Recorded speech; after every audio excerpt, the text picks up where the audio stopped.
Hi everyone, welcome. I'm preparing to check in on my buddy bins, and these are the buddy bins up here with the red wigglers in them. The reason that I call them buddy bins is because most other systems that are paired up like this have the same start date, so they're more like brother bins or sister bins or twin bins, but these systems have a gap, a pretty good sized gap in their ages, a good month and a half or so. And when I paired them up, I figured, well, come up with some sort of a little way to refer to them. I think I had the odd couple was what I referred to the last time I paired up a couple bins that had a fairly large gap in their ages. Here we called them the buddy bins. The buddy bins are getting up there in age, but we've not yet transitioned them to foraging. When I transition systems to foraging, all I start doing is withholding the application of bedding in the systems, and I thought that today would be the last day that we would treat them to some bedding along with the feeding, and then we would start them into the foraging phase where the worms are kind of tasked with breaking down any residual bedding that's still in the systems. Like for example, the two systems that are older than the buddy bins, these European nightcrawler systems here, have actually been foraging for over 3 months now. No fresh bedding.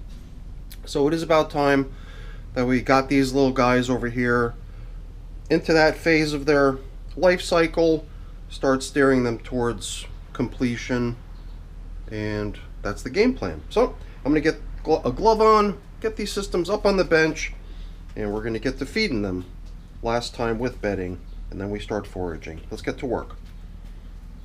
So now before we get started, a little bit of info about these systems. These buddy bins have red wigglers, and there's some gourds. There's some gourds that have been in these systems for a really, really long time. And I even started hinting in one of the last videos about possibly removing them because they're just such slow-going objects. But the overwhelming consensus seems to be to keep with them. Let them keep going and leave them in the system, so we're going to stick to that. And as far as the age of the systems, 260 and 217, just as a point of reference, the European nightcrawler systems I pointed out earlier that are now foraging for the past 3 months, they were transitioned on day 182. So you can see these systems have come quite a bit longer before finally getting transitioned to foraging. So I think it's about time.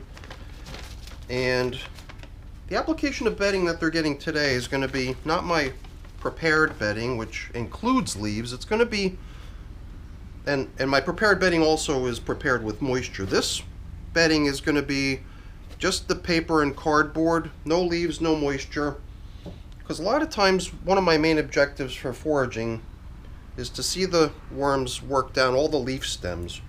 And the fact that today's application of bedding is not going to include any leaves or leaf stems, I think it's going to help ensure that we are left with fewer residual bits of leaf stems as we start to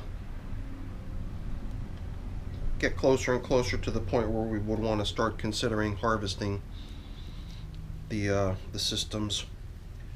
So this is reminiscent of the last check-in where we found a number of things growing here in the system, and we did the same thing last time too, as we simply broke up the objects so they can now turn into worm food.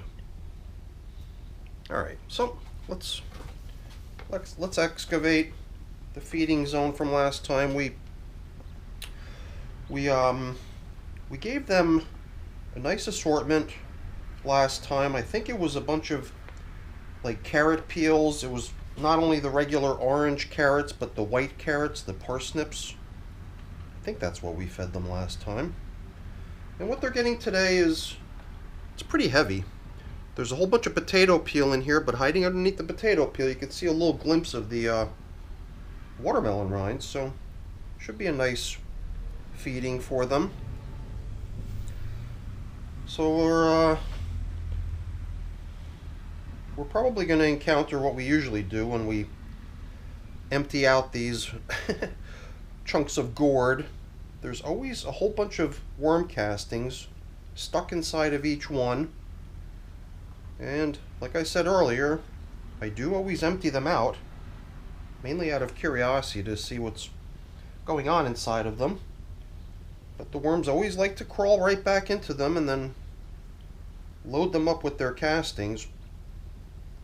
So it is interesting how the worms like to huddle into tight little spaces. Perhaps not so much into that outer husk of a mango seed. For some reason the gourds definitely seem to attract the worms. And well, I was curious to see how the application of bedding from the last feeding was holding up. As I excavated, I was just sort of sizing up the amount of the shredded paper cardboard that I still saw down in here. There was still some left, but you know, that's to be expected, I would say, after a 12-day pause since the last check-in. 12 days might be a little bit ambitious if you were expecting to see all the bedding gone already. And the material surrounding the foods and the bedding, all the lovely castings look really nice. Everything has this nice flaky texture to it. Nothing seems to be clumping together. Everything just flows, which I think is a really good sign that we're not dealing with excess moisture. This one is always exciting because this is the biggest gourd here, and it always seems to have the greatest number of worms huddled inside of the thing.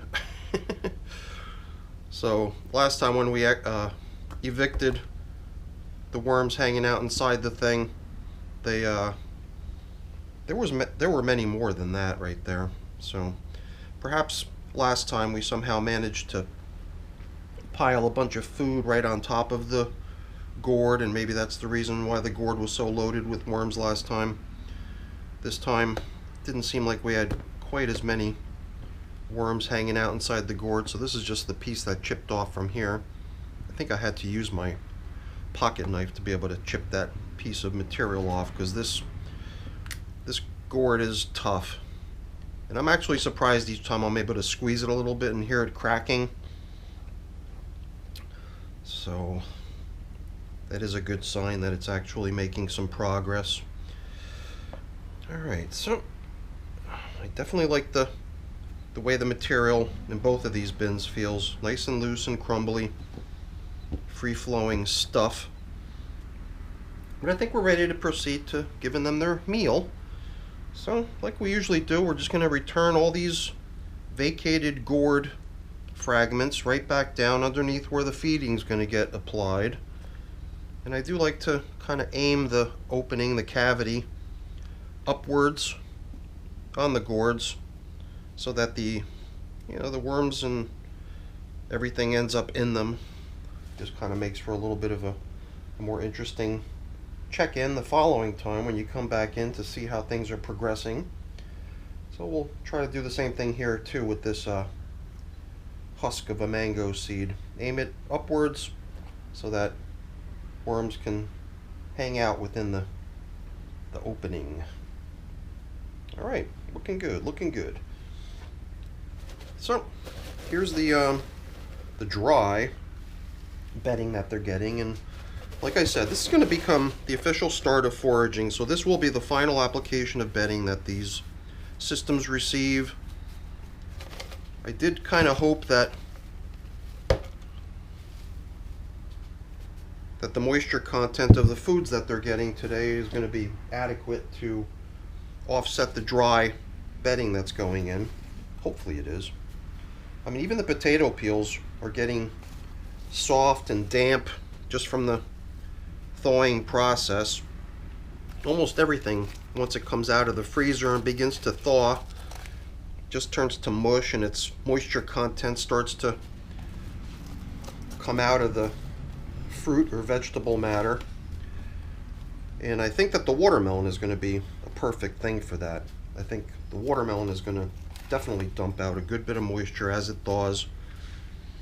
So we'll try to arrange it here nicely around the gourd bits, so that hopefully next time we come back in, the gourds will have another little mob scene going on inside of them that we can geek out on. And that's pretty much their feeding. Very nice. I've got my grit here, so why don't we add a little bit of that as well. A little bit of pulverized eggshell to help with the breakdown process, because the worms definitely benefit from having a little bit of grit available to ingest with the foods that they're eating, because the ingesting of the fact that they consume grit along with the foods that they're eating, it helps break down the foods in their gizzards. So their process of breaking down the foods that they eat is not using stomach acids the way our digestive system works, but rather a little bit more similar to the way a bird's digestive system works, where they within their gizzard they grind the foods down to break them down in their digestive system. So things look really nice in here. I just really enjoy having systems where the material all flows freely and there's no clumpiness, no excessive moisture, and that's what we're seeing here. The systems are managing to hold on to just the right amount of moisture to keep things nice and cozy for the worms, but not get so damp that they're tending to clump together and get nasty. So, you know, let's use these feeding zone indicators to try to leave some of this stuff in the system rather than me taking it to the sink and rinsing it down the drain. Seems like the better place for the stuff to be rather than going down the sewer. All right, everyone, that's it for the check-in now. Officially, we're starting into foraging. Yep, I spotted that little guy right there. If you saw him, then don't worry. We're going to take care of getting him into a safe spot. And hopefully we didn't miss any wormies. Here's another one on my glove. It's very easy to miss these little tiny worms. The little babies, they're almost invisible. They're so puny.